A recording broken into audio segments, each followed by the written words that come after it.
반갑습니다. 함께 공부하는 공간 PT박스입니다. 이번 영상은 지금까지 너무 학문적인 이야기를 하다 보니 몇몇 선생님께서 임상에서 바로 적용 가능한 영상을 업로드해 주시길 희망하셔서 준비하게 되었습니다. 본 영상은 환자를 평가함에 있어 벡터는 어떻게 사용되고 치료를 함에 있어서는 어떻게 적용해야 되는지에 대해 가볍게 이야기해 보려고 합니다. 노하우라던가 여러 교육들에서 말하는 핸들링 방법들이 모두 벡터로 설명이 가능합니다. 다시 말하면 핸들링은 스스로 조금 더 생각하고 응용한다면 환자 각각에 맞춘 핸들링 방법을 생각할 수 있는 겁니다. 보통 추천하는 핸들링 방법은 통상적으로 높은 확률로 긍정적인 효과를 내는 핸들링 방법을 이야기하고 전수하는 것입니다. 하지만 지금 본인이 치료하는 환자를 가장 잘 아는 사람은 교육을 해주는 강사님이나 고년차 선생님들이 아닌 본인 자신임을 기억해야 합니다. 같은 질환을 가진 환자에 따라서도 치료 목표나 환자의 양상에 따라 치료가 달라지는 것처럼 핸들링 또한 환자마다 조금씩 달라져야 합니다. 이러한 메커니즘을 본 영상을 통해 설명드릴 예정이니 듣고 있으신 선생님들께서는 가볍게 들어주시면 감사하겠습니다. 우선 벡터를 이야기함에 앞서 벡터가 무엇인지부터 알아보도록 하겠습니다. 저는 고등학교 때 기하와 벡터라는 과목이 존재해서 공부를 했지만 주변 선생님들과 이야기하다 보니 문과 출신이시거나 교육과정이 달랐던 선생님들은 배우지 않은 분들도 많아 보여서 기본적인 것부터 이야기해 보겠습니다. 물리적 현상을 양적으로 표현하고자 일반적으로 스칼라, 벡터를 사용하게 됩니다. 스칼라는 힘의 절대값만을 이야기하는데 방향성을 지니지 않습니다. 쉽게 말하면 근력 측정계를 통해 수치화되는 숫자를 이야기합니다. 벡터는 힘의 양과 방향성을 가지는 것을 이야기하는데 움직임을 만들 때 발생하는 근육의 작용이라고 생각하면 편할 겁니다. 비교해 보자면 파란색 작용점에서 시작하는 세 화살표 중 1번, 3번 화살표는 같은 스칼라를 나타내고 2번은 크기가 다르기 때문에 1, 3번과 다른 스칼라를 가지게 됩니다. 그리고 벡터의 경우 1, 2, 3번 모두 다른 벡터를 가지게 됩니다. 정리하자면 1, 3번의 경우 화살표의 크기가 같기 때문에 스칼라 값은 같지만 방향성이 다르기 때문에 벡터 값은 다르게 되는 것입니다. 지금 이런 벡터에 대한 이야기를 하는 이유는 근육이 몸에서 움직임을 만드는 모든 과정이 벡터이기 때문입니다. 치료사가 환자를 평가하고 치료를 함에 있어 이러한 벡터가 어떻게 사용되는지부터 알아보겠습니다.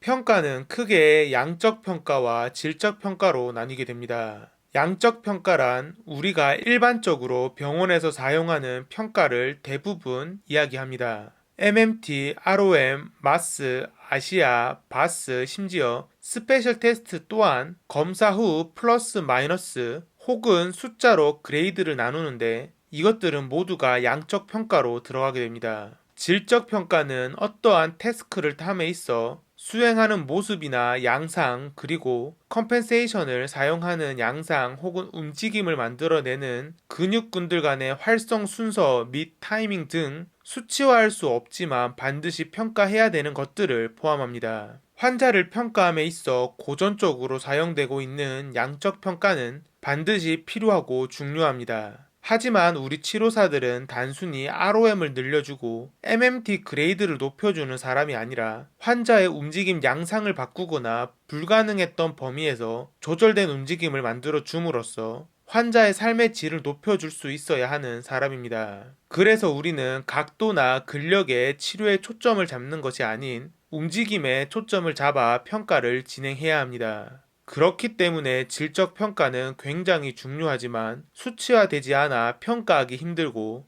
치료사 역량 차이에 따라 평가의 깊이가 달라지기 때문에 더욱더 어려운 것입니다. 게다가 질적 평가는 수치화되기 어렵기 때문에 말로써 표현하기 힘들어 책이나 영상으로 표현되기도 힘들고 환자에 따라 각기 다른 평가가 진행되어야 하기 때문에 매뉴얼화도 힘듭니다. 오히려 매뉴얼화가 된다면 그것은 잘못된 질적 평가가 될 것입니다. 질적 평가를 고안할 때 반드시 치료사가 고려해야 하는 것 중 하나가 움직임을 만드는 근육의 벡터 값입니다.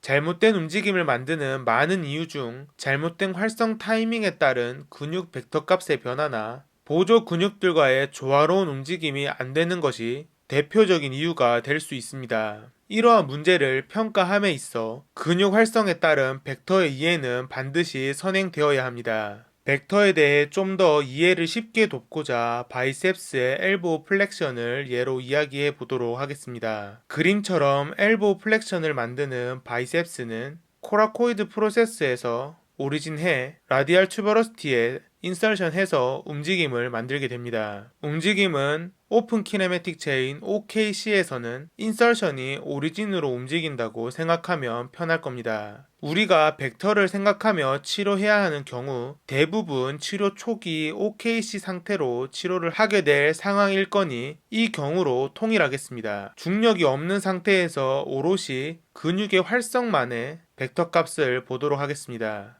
아래 팔뼈들이 X축, 그의 수직인 선이 Y축이 될 것입니다. 그리고 엘보우 관절이 중심이 되어 받침점 역할을 하게 될 것이고 근육의 인설션이 힘점으로 팔의 움직임을 만들게 될 것입니다. 여기서 생각해야 하는 것은 움직임 중에 나타나는 벡터는 근육의 인설션의 변이가 계속해서 변하기 때문에 벡터 또한 계속해서 변화한다는 것입니다. 팔의 움직임이 만들어지며 인설션, 힘점의 변이는 붉은 각운동 호와 같이 일어나게 됩니다. 엘보우 조인트가 받침점 그리고 받침점으로부터 힘점까지의 거리를 내적 모멘트 팔 IMA라고 하고 외력의 중심까지의 거리를 외적 모멘트 팔 EMA라고 합니다. 그리고 움직이는 각 운동은 이러한 받침점을 중심으로 IMA의 반지름으로 된 돌린 운동을 만들게 됩니다. 이때 벡터는 인설션에서 오리진 방향으로 향하는데 벡터의 분석을 위해 앞서 말한 축에 따른 XY로 분해됩니다. 그중 호 운동을 그린 원에 외접하는 Y 값이 팔의 원 운동을 시키는 순수한 힘을 의미합니다. 그렇다면 우리가 본격적으로 봐야 하는 중력의 영향을 받을 때의 벡터입니다. 윗팔은 중력선과 평행하기 때문에 움직임에 영향을 주지 않지만 아랫팔의 무게는 움직임에 영향을 주게 됩니다. 아랫팔 질량 중심이 중력에 따라 지면 방향으로 내려가는 작용점이 됩니다. 아랫팔의 질량이 커짐에 따라 근육의 작용과 마이너스 방향의 힘, 즉 외력이 커지게 됩니다. 외력 또한 움직임이 진행됨에 따라 축이 변함으로 XY로 분해되며 그중 원에 외접하는 Y 값이 팔의 원 운동에 반하는 순수한 저항을 의미합니다. 따라서 팔의 각 운동을 만드는 Y축은 힘점에서 적용되는 근육 힘, 머슬 포스, MF와 받침점에서 힘점까지의 거리 내적 모멘트 팔, IMA의 곱, 그리고 중력에 의한 외력, EF와 받침점에서 작용점까지의 거리, 외적 모멘트 팔, EMA의 곱을 비교해야 합니다. 만약 Y 값이 MF 곱하기 IMA가 EF 곱하기 EMA보다 크다면 그 관절은 컨센트릭 컨트랙션이 일어나게 되고 같다면 아이소메트릭, 잦다면 이센트릭 컨트랙션이 일어나게 됩니다. 이걸 질적 평가에 적용해 보자면 바이셉스 평가를 함에 있어 윗팔을 반드시 중력선에 평행하게 해야지 본인이 원하는 평가가 진행되게 되는 것입니다. 일반적인 내용으로 넓혀 이야기하자면 내가 평가하고자 하는 움직임을 만들어냄에 있어 불필요한 요소들을 모두 제거해 줘야 합니다. 받침점은 고정되어야 하고 그와 동시에 인터널, 익스터널 모멘트 암 또한 움직임을 만드는 중 일정하게 유지되어야 합니다. 지금까지 질적 평가를 함에 있어 기본적으로 고려해야 하는 것들을 이야기했다면 지금부터는 질적 평가를 어떻게 해야 되는지에 대해서 이야기해 보도록 하겠습니다. 예시는 지금까지 계속 보고 있는 바이셉스로 하겠습니다. 분해된 벡터 Y 값의 상관관계에 따라 평가 자세를 알아보았다면 지금부터 분해된 X 값의 상관관계를 보도록 하겠습니다. 바이셉스 롱헤드는 윗팔의 움직임에도 영향을 미치기 때문에 X값들의 상관관계에 따라 윗팔의 움직임에 영향을 미치게 됩니다. 만약 Y값의 MF 곱하기 IMA와 EF 곱하기 EMA가 동일한 상황에서 X값의 MF 곱하기 IMA가 EF 곱하기 EMA보다 크다면 윗팔이 포스테리얼 방향으로, 같다면 중력선 상태로, 작다면 안테리얼 방향으로 움직이게 될 것입니다. 우리는 이전에 Anticipatory Posture Adjustment APA, 선행적 자세 조절이라는 것에 대해 이야기한 적이 있습니다.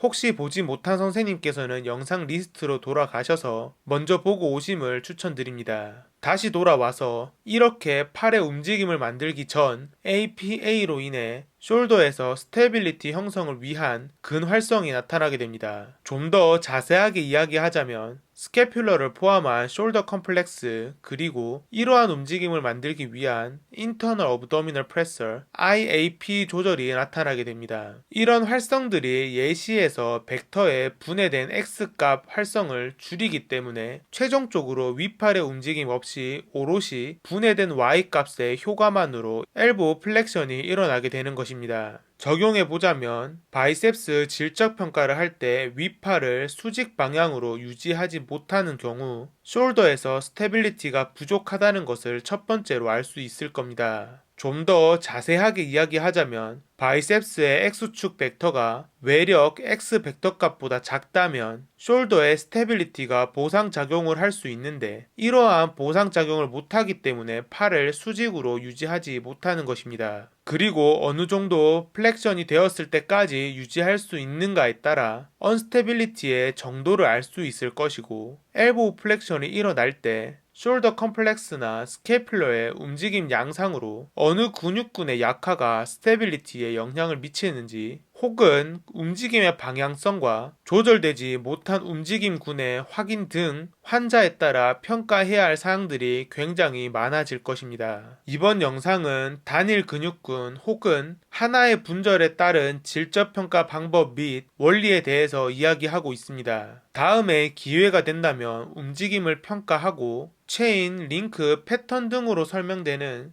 여러 근육들 간의 질적 평가 및 다분절 평가에 대해서도 원리 및 평가 방법에 대해 이야기하겠습니다. 그리고 치료를 할 때 핸들링이라고 불리는 방법들의 요소를 나누어 보자면 매뉴얼 컨택을 하는 손이나 신체의 위치, 그리고 힘의 방향, 양, 이렇게 세 가지로 이야기할 수 있을 겁니다. 벡터의 구성 요소로 이야기해보자면 컨택 위치는 작용점이 될 것이고, 방향은 말 그대로 힘이 전달되는 작용선의 방향, 그리고 힘은 작용성을 따라 전해지는 힘의 절대값을 이야기하게 될 겁니다. 치료에 접목해보자면 평가되어 정해진 치료 목표에 따라 가장 효율적인 곳에 매뉴얼 컨택이 되어질 것입니다. 이것이 위치를 나타나게 되고, 방향을 보자면 움직임이 만들어지는 방향 기준으로 플러스 방향으로 향한다면 가이드, 움직임을 어시스트해가며 가이드를 하는 효과를 줄 것이고, 마이너스 방향을 향한다면 저항의 효과를 낼 수 있을 겁니다.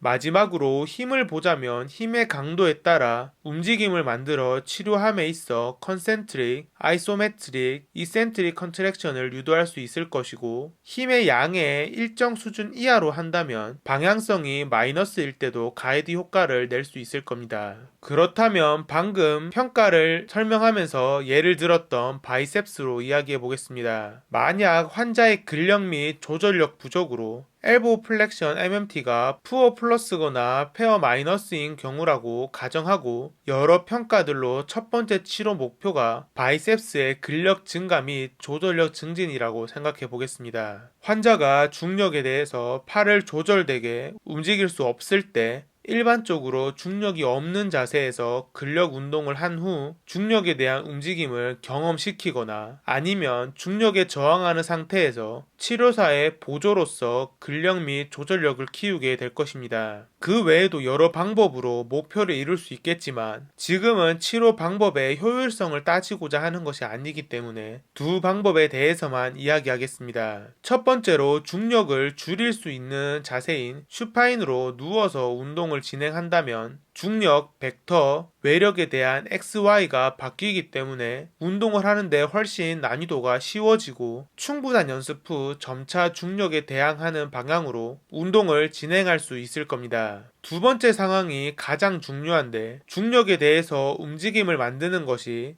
사실상 환자가 가장 많이 팔을 사용하는 상황일 것이고 일상생활에 밀접한 태스크이기 때문에 최종적으로 다른 물건을 들어서 조절할 수 있는 능력까지 키워야 합니다. 그런데 지금은 중력에 대해서 팔조차 조절하지 못하기 때문에 치료사의 어시스트가 필요한 상황으로 볼 수 있습니다. 그렇다면 이런 어시스트는 어떻게 해야 될까가 핸들링의 기본입니다. 평가에서 계속해서 이야기했지만 이런 경우 바이셉스의 근력 약화를 엘보 플렉션이 되지 않거나 숄더 컴플렉스의 스테빌리티가 완전하지 못해 모빌리티가 나오지 못하는 경우로 생각할 수 있을 겁니다. 고민하지 않고 핸들링을 하시는 선생님들은 대부분 앞서 말한 두 경우를 염두하지 않고 단지 팔에 플렉션이 되는 방향으로 그림과 같이 팔 아래를 컨택해 팔 위쪽으로 가이드를 할 것입니다. 근력이 약한 것이 문제인 환자에게 이러한 방법은 효과적일 수 있습니다. 하지만 스테빌리티가 문제인 경우 단순히 외력 X값만 상쇄시켜줄 팔의 축 방향으로 어시스트, 좀 더 자세하게 이야기하자면 손에서부터 팔꿈치 방향으로 살짝 움직임을 하는 동안 밀어준다면 그 환자는 충분히 엘보 플렉션을 할 수 있습니다. 그 외력 X값을 상쇄시키는 저항의 양을 조절하면서 치료하게 된다면 단순히 숄더 컴플렉스나 스캐퓰러의 스테빌리티 운동 후 태스크 훈련을 하는 것보다 짧은 시간에 좋은 효과를 얻을 수 있을 겁니다. 지금까지 벡터를 평가 및 치료에 어떻게 적용해야 하고 활용해야 하는지 알아보았다면 지금부터는 치료사들이 충분히 이해해야 하는 벡터의 적용에 대해 알아보도록 하겠습니다. 우리 몸에서 가장 많은 모빌리티를 담당하는 것은 팔과 다리입니다. 그리고 이런 모빌리티를 만들어내기 위해서 스테빌리티를 만들어내는 곳이 스캐퓰러, 힙, 그리고 트렁크일 것입니다. 이러한 스테빌리티의 효율성에 대해서 많은 치료사 및 관련 연구자들이 관심을 가지고 있고 그래서 우리가 익히 들어온 머슬 체인, 파샤 체인, 링크, 패턴, 무브먼트, 포슬라인 등의 용어들이 나오게 된 것입니다. 이 내용들에 대한 영상도 이후에 만들어 올려드리겠습니다. 다시 돌아와 이런 스테빌리티를 만들어내는 대표적인 스캐퓰러와 힙에서 벡터에 대한 이야기를 해보겠습니다. 기본적으로 스캐퓰러는 립의 뒷부분에 여러 근육군의 장력으로 위치되어집니다. 이러한 근육군의 벡터 값에 따라 스캐퓰러의 위치 또한 바뀔 수 있다는 이야기입니다. 좀 더 다르게 이야기해보자면 스캐퓰러의 위치는 잘못된 움직임을 하는 원인이 아닌 잘못된 움직임 결과로서 생긴 근육의 톤 그리고 이러한 근육의 톤에 의해 생긴 두 번째 결과일 것입니다. 우리가 일반적으로 팔의 움직임을 만드는 데 있어 스테빌리티가 부족할 때 어퍼 트라페지우스의 컴펜세이션으로 팔의 움직임을 만들게 됩니다. 그렇다 보니 자연스럽게 어퍼 트라페지우스의 톤이 올라가고 결과적으로 스캐퓰러, 어벌드 로테이션, 에비덕션, 엘리베이션이 일어나며 이 상태로 생활이 계속되다 보니 어퍼 트라페지우스의 통증이 발현되게 됩니다. 그래서 스캐퓰러 세팅이라고 부르는 세팅 작업이 어덕션, 디프렉션으로 운동을 하게 되는 이유가 여기에 있습니다. 좀 더 현실적으로 들어가 보면 과연 모든 환자들의 스캐퓰러 세팅이 어덕션, 디프레션일까 하는 물음입니다.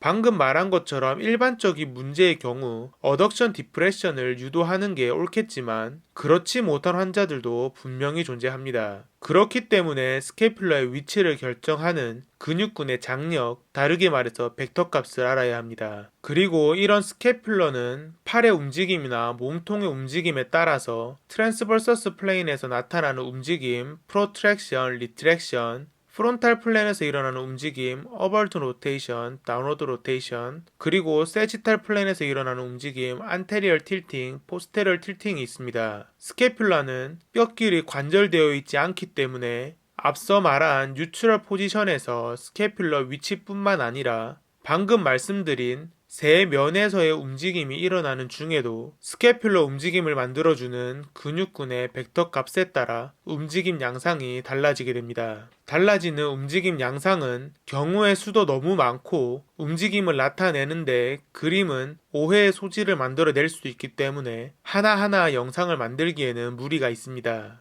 추후에 오프라인에서 선생님들과 만나 직접 보고 펄페이션 하면서 설명할 수 있을 때 자세히 이야기해 보겠습니다. 이번 영상으로 기본적인 베이스만 얻어가시고 임상에서 환자의 움직임을 보고 스스로 고민하신다면 충분히 알 수 있을 겁니다. 그럼 그림을 통해 가볍게 알아보도록 하겠습니다. 지금부터 나올 벡터 값들은 평면에 표시한 벡터 값이기 때문에 참고만 하시고 한 번은 주변 지인들을 상대로 해당 근육군의 팔페이션을 해가면서 벡터 값과 움직임 양상을 확인해 보심을 추천드립니다. 스캐퓰러의 움직임에 따라 축의 변화가 생기기 때문에 벡터 값 또한 계속해서 바뀌게 됩니다. 그렇기 때문에 지금 그림으로 보여드리는 벡터 값은 해부학적 자세의 뉴트럴 포지션에서 스캐퓰러에 나타나는 근육의 벡터 값이라고 생각하면 되겠습니다. 우선 가장 크게 작용을 하게 하는 트라페지우스부터 알아보겠습니다. 어퍼의 경우 엘리베이션, 어벌드 로테이션을 시키고 미들 파이버는 어덕션,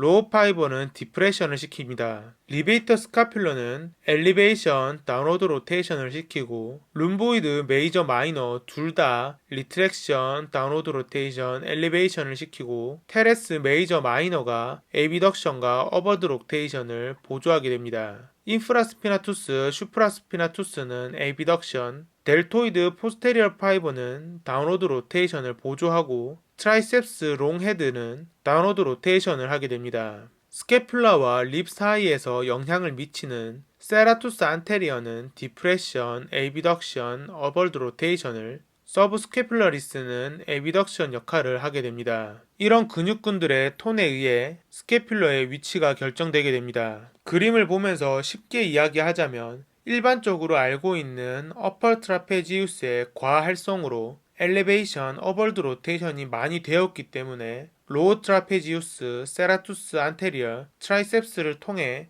움직임 재교육을 시키지만 모든 환자가 동일하진 않습니다. 만약 어벌드 로테이션만 심한 환자에게 루틴하게 스캐퓰러 세팅을 한다면 트라이셉스보다 세라투스 안테리어의 활성이 더 쉽게 일어나기 때문에 어벌드 로테이션이 더 심하게 될 것입니다. 이럴 때는 선택적으로 미들 트라페지우스나 룸보이드의 훈련을 통해 세팅을 시켜줘야 하고 부수적으로 델토이드 포스테리어 파이버와 트라이셉스의 보조적인 역할을 더 강조시켜야 합니다. 그리고 120도 이상의 움직임에서 어벌드 로테이션이 조화롭게 되지 않는다면 서브스캐퓰러리스나 인프라스피나투스, 슈프라스피나투스의 타이밍을 의심해 봐야 할 것이고 질적 평가를 실시해야 할 것입니다. 이렇듯 벡터의 중요성은 평가와 치료 모두에서 굉장히 중요한 요소입니다. 그렇다면 힙 조인트에서 한 번 더 보겠습니다.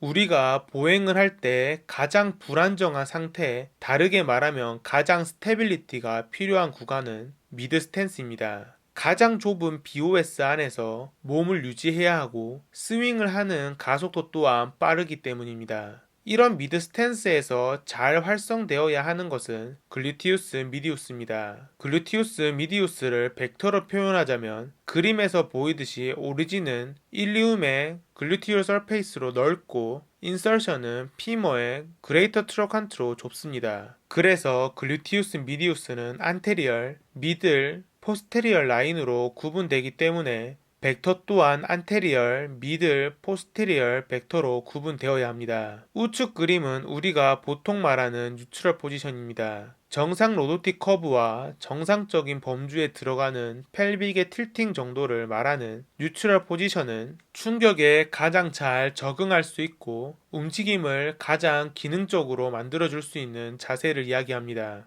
뉴트럴 포지션에서 글루티우스 미디우스는 프론탈 플랜에서 앞쪽, 중간, 뒤쪽 모두 안정성을 담당하게 됩니다. 근골격계 환자를 치료하는 선생님들께서 자주 보는 백페인 환자를 보자면 높은 확률로 이런 로도틱 커브가 증가되고 펠빅에 안테리얼 틸팅이 되어 있는 분들이 있을 겁니다. 물론 통증의 원인이 단순히 구조적 변형이 될 수도 있지만 만성 통증으로 넘어간다면 다른 문제일 수도 있습니다. 우선 지금 알아보고자 하는 것은 이러한 안테리얼 틸팅과 로도틱 커브로 인해 변화되는 글루티우스 미디우스의 벡터값 변화입니다. 펠빅이 안테리얼 틸팅되면서 포스테리어 파이버의 벡터 방향이 중력성과 평행하게 바뀌면서 뒤쪽의 안정성을 만들어줄 수 없는 상태로 변화하게 됩니다. 이러한 변화는 당연히 움직임의 변화를 초래할 것이고 잘못된 움직임의 만성화로 다른 곳에서 통증이 나타날 수도 있습니다. 조금 다르게 이야기하자면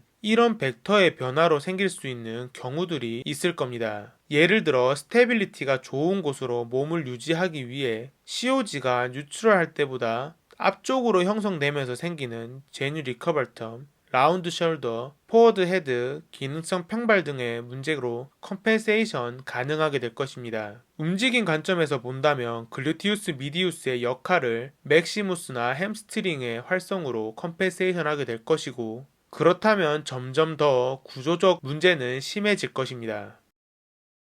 종합해 보겠습니다. 이번 영상은 가볍게 벡터가 왜 치료사에게 중요한지와 이런 벡터를 평가와 치료에 어떻게 사용되는지 그리고 예시로 스캐퓰러와 펠빅을 알아보았습니다. 우선 물리적 현상을 양적으로 표현하고자 일반적으로 스칼라, 벡타를 사용하는데 스칼라는 단순히 힘의 절대값을 이야기하고 벡터는 이러한 스칼라 값의 방향성을 가진 값을 이야기합니다. 그래서 우측 화살표로 1, 3번은 같은 스칼라 값을 가지지만 벡터 값은 다릅니다. 그리고 평가는 양적 평가와 질적 평가가 있는데 그중 질적 평가를 위해 벡터는 반드시 알아야 합니다. 예시로 바이셉스의 움직임을 통해 이야기했는데 아랫팔에 뼈가 움직이는 지렛대 역할을 하기 때문에 X축과 수직인 방향을 Y축이라고 합니다. 엘보우 조인트가 받침점이고 바이셉스의 인설션이 힘점입니다. 이런 받침점과 힘점까지의 거리가 IMA, 받침점과 중력에 대한 질량 중심까지가 EMA입니다. 바이셉스의 벡터 값이 붉은 화살표이고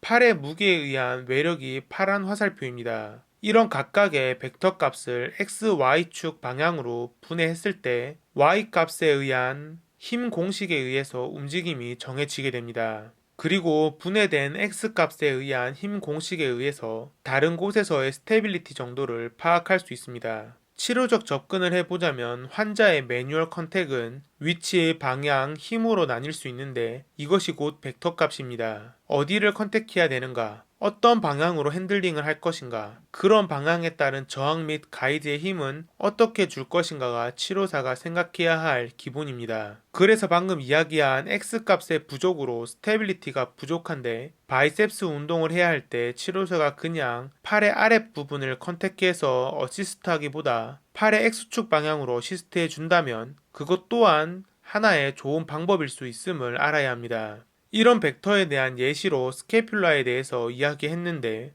스캐퓰러는 구조적으로 다른 뼈들과 관절되지 않고 근육의 기본적인 장력에 의해 위치되어 있기 때문에 이런 벡터가 중요합니다. 그리고 스캐퓰라는 움직이는 방향에 따라 벡터 값이 변화하기 때문에 움직임을 보는 중에도 벡터에 대한 생각을 해본다면 평가와 치료에서 모두 도움이 될 것입니다. 그림은 해부학적 자세에서 스캐퓰러에 가해지는 근육근들의 벡터 값입니다. 가볍게 보고 넘어가시면 되겠습니다. 펠빅은 보자면 뉴트럴 포지션에서 글루티우스 미디우스는 안테리얼, 미들, 포스테리얼 펄트로 나뉘어 벡터 또는 세 벡터로 표현이 됩니다. 그런데 펠빅이 안테리얼 틸팅 된다면 포스테리얼 파트의 벡터 값이 바뀌면서 기존의 포스테리얼 파트가 하는 역할을 할 수 없게 됩니다. 그래서 이런 역할을 하는 다른 근육군들이 하거나 뼈의 구조적 잠금으로 컴펜세이션 하기 때문에 사람에 따라 다른 문제가 발생하게 되는 겁니다. 좀 더 이야기해보자면 내원하는 환자가 말하거나 보이는 문제는 어떠한 잘못으로 생기는